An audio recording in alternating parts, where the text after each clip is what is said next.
ಉಪರಾಷ್ಟ್ರಪತಿ ಸಿಪಿ ರಾಧಾಕೃಷ್ಣನ್ ಬೆಳಗಾವಿ ಜಿಲ್ಲೆಯ ಚಿಕ್ಕೋಡಿ ತಾಲೂಕಿನ ಯಡೂರಿನ ಶ್ರೀ ವೀರಭದ್ರೇಶ್ವರ ದೇವಸ್ಥಾನದ ರಾಜಗೋಪುರ ಉದ್ಘಾಟನೆ ಮತ್ತು ಮಹಾಕುಂಭಾಭಿಷೇಕ ಕಾರ್ಯಕ್ರಮದಲ್ಲಿ ಮುಖ್ಯ ಅತಿಥಿಗಳಾಗಿ ಪಾಲ್ಗೊಂಡರು. ಈ ವೇಳೆ ರಾಜ್ಯಪಾಲ ಥಾವರ್ಚಂದ್ ಗೆಹ್ಲೋಟ್, ಸಚಿವ ಎಂಬಿ ಪಾಟೀಲ್, ರಾಜ್ಯಸಭಾ ಸದಸ್ಯ ಈರಣ್ಣ ಕಡಾಡಿ ಮತ್ತಿತರರು ಉಪಸ್ಥಿತರಿದ್ದರು.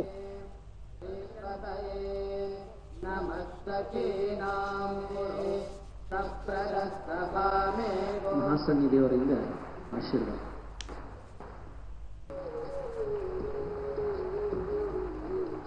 Honorable Vice President of India. ಕಾರ್ಯಕ್ರಮ ಉದ್ದೇಶಿಸಿ ಉಪರಾಷ್ಟ್ರಪತಿ, ಭಾರತ ಆಧ್ಯಾತ್ಮಿಕ ಪರಂಪರೆಯ ನೆಲವಾಗಿದೆ. ಸಿಂಧೂ ಕಣಿವೆಯಿಂದ ಕನ್ಯಾಕುಮಾರಿಯವರೆಗೆ ಮುಂದುವರೆದ ಪ್ರಜ್ಞೆಯ ಹರಿವಾಗಿದೆ. ಭಗವದ್ಗೀತೆಯ ಆಧ್ಯಾತ್ಮಿಕ ಸಂದೇಶ ನಮ್ಮನ್ನು ಧೈರ್ಯದಿಂದ ವರ್ತಿಸಲು, ನಂಬಿಕೆಯಿಂದ ಶರಣಾಗಲು ಪ್ರೇರಣೆಯಾಗಿದೆ ಎಂದು ಹೇಳಿದರು. ವೇದಗಳ ಜ್ಞಾನವನ್ನು ಪಸರಿಸಿದ ಭೂಮಿ ನಮ್ಮದಾಗಿದ್ದು, ಹಿಂದೂ ಧರ್ಮ ವಸುದೈವ ಕುಟುಂಬಕಂ ಎನ್ನುವ ಪ್ರಜ್ಞೆಯನ್ನು ನಮ್ಮಲ್ಲಿ ಮೂಡಿಸಿದೆ.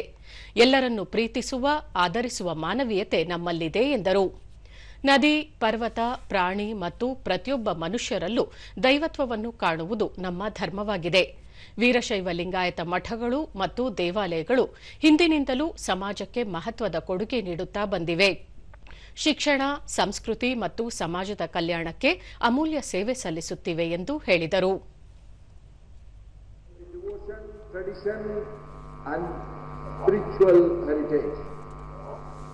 I appreciate the respected Swamigal of Veerasaiva Mutt for organizing this revival festival.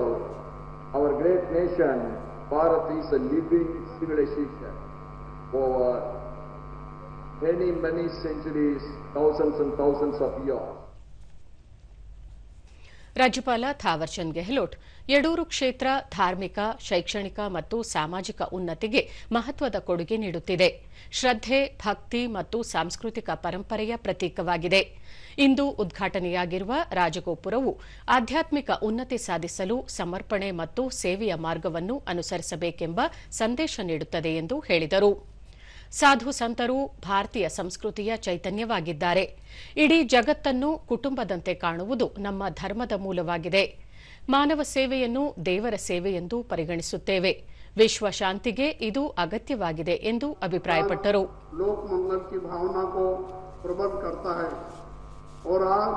Bharat की आध्यात्मिक परंपराएं मानवता के सार्वभौमिक मूल्यों, अहिंसा, करुणा, सहिष्णुता एवं सत्य की जीवन शैली प्रस्तुत करती है. यही भावना विश्व शांति और वैश्विक कल्याण की आधारशिला है. आज विश्व के अनेक देश विश्व शांति, विश्व कल्याण एवं आध्यात्मिक और मानसिक कल्याण के लिए भारत की ओर देख रहे हैं.